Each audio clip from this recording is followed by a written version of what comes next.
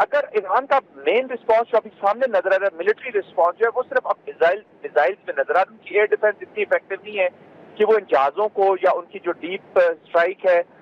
وہ year cross کر کے آتے ہیں ایئر اسپیشلی جارڈن اور وہ ان کو عراق اگر ان کو پرمٹ کرتے ہیں یا آنے دیتے ہیں تو وہ کسی وقت بھی کسی جگہ پہ بھی آ سکتے ہیں. تو فیز 1 میں انیشلی وہ اپنی جو نیوکلیئر سائٹس ہیں ان ساروں کو ٹارگٹ کریں گے, ان کی میزائل فیسلٹیز کو یا لانچر جس جگہ پہ ہیں یا جیسے یوز کرتے ہیں ان کو کریں گے. لیکن جو مس کیلکولیشن اسرائیل نے کی ہے نا جی, وہ یہ مس کیلکولیشن نہیں کی کہ انہوں نے حملہ کیسے کیا, وہ بالکل ان کی آپشن امریکہ کے ساتھ مل کے بھی تیار ہو گیا. امریکہ ایسے ٹیسٹ اپروو نہیں دے سکتا. فرض کرے اسرائیل کی اب یہ 100% خواہش ہوگی کہ کوئی military base, American military base target ہو ایران کی طرف سے اور American get into this war, physically get. یہ ان کی بہت پرانی خواہش بھی, اور وہ کوئی نہ کوئی ایسی سچویشن کرے گا اور ڈرامہ بھی کر سکتا ہے کہ وہ خود بھی ایک کیسس بلائے جیسے فالس فلیگ آپریشن انڈیا نے کیا ہے, ہو سکتا ہے کسی ملٹری بیس پہ ٹارگٹ پہ یا کسی تھرڈ پارٹی سے حملہ کروا دے اور امریکہ کو ڈائریکٹ انوالو کرے. لیتے ہیں بریک سے واپس آتے ہیں تو گفتگو کے سلسلے کو آگے بڑھائیں گے.